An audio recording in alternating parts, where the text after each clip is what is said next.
आज की कहानी पूर्वांचल के कद्दावर बाहुबली नेता पंडित हरशंकर तिवारी की। कल रात पंडित हरशंकर तिवारी का गोरखपुर स्थित उनके आवास तिवारी हाता पर निधन हो गया। निधन के बाद समर्थकों का भारी हुजूम उमड़ पड़ा अपने नेता के अंतिम दर्शन करने के लिए। पंडित हरशंकर तिवारी गोरखपुर के बड़हलगंज के टाड़ा गांव निवासी थे। 1985 में जेल में बंद रहते हुए चिल्लूपार विधानसभा चुनाव लड़े और जीत गए। इसके बाद उन्होंने उत्तर प्रदेश की राजनीति में अपनी मजबूत पकड़ बना ली। पकड़ इतनी मजबूत कि प्रदेश की राजनीति का एक अहम केंद्र बनता गया तिवारी हाता। इसके बाद उन्होंने उत्तर प्रदेश की राजनीति में अपनी और पकड़ मजबूत करते हुए पूर्वांचल के बाहुबली राजनीति का पंडित माने जाने लगे। देखते ही देखते बुलेट और बैलेट दोनों पर उनकी ऐसी धाक जमी कि हरशंकर तिवारी लगातार 6 बार विधायकी का चुनाव जीतते चले गए। वर्ष 1997 में मंत्री बने और फिर हर सरकार की जरूरत बन गए। छात्र राजनीति में सक्रिय रहे हरशंकर तिवारी पर 1980 के दशक में कई आपराधिक मामले दर्ज हो गए थे। तत्कालीन मुख्यमंत्री वीर बहादुर सिंह की सरकार में हरशंकर तिवारी पर कार्रवाई हुई। पुलिस ने उन्हें गिरफ्तार कर जेल भेज दिया।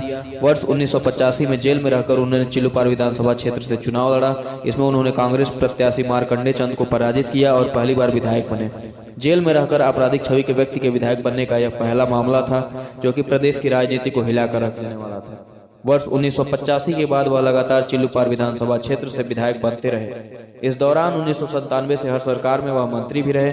वर्ष 2007 और वर्ष 2012 में विधानसभा चुनाव में हार के बाद हरशंकर तिवारी ने चुनाव नहीं लड़ा।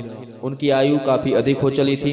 वर्ष 2017 में बसपा के टिकट पर उनके बेटे विनय शंकर तिवारी चिल्लूपार सीट से विधायक बने। हालांकि वर्ष 2022 के चुनाव में भाजपा प्रत्याशी राजेश त्रिपाठी से चुनाव हार गए। विश्वविद्यालय की छात्र राजनीति से हुए प्रभावी 1970 का दशक था।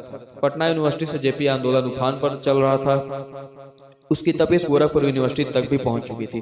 छात्रों के नारे राजनीति में नई बुनियाद बना रहे थे। विश्वविद्यालय नेता बनने की नर्सरी बन चुका था।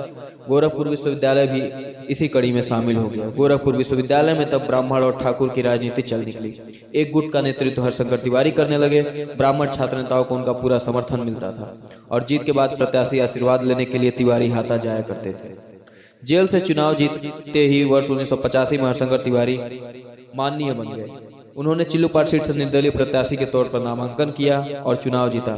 इससे उनकी साख क्षेत्र में और मजबूत हो गई। हरशंकर तिवारी के लोगों ने प्रचार प्रसार तेज किया और नतीजों में 21,728 वोट से हराकर जीत का सेहरा अपने सर पर बांधे।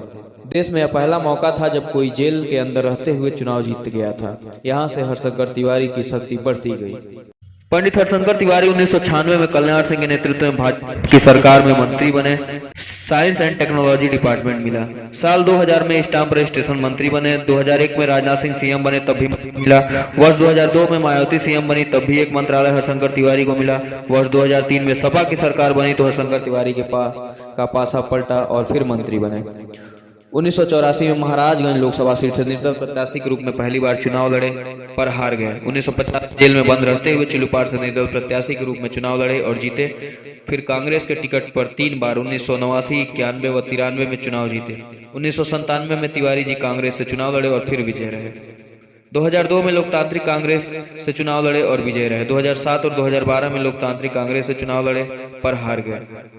2 लगातार हार के बाद हरशंकर तिवारी ने चुनाव लड़ना बंद कर दिया।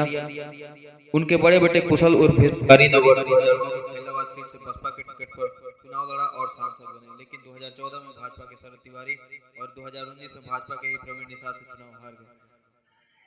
पंडित हरशंकर तिवारी के छोटे बेटे विनय शंकर तिवारी वर्ष 2017 में बसपा के टिकट पर चिल्लूपार विधानसभा क्षेत्र से चुनाव मैदान में उतरे और जीत गए।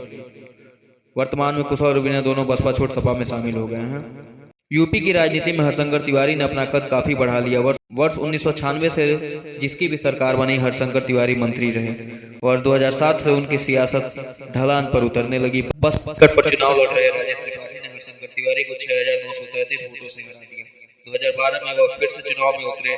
यहाँ फिर से बाजी राजेश त्रिपाठी ने मारी। हरशंकर तिवारी चौथे स्थान पर पहुंच गए। इसके बाद उन्होंने तय किया कि अब चुनाव में नहीं उतरेंगे।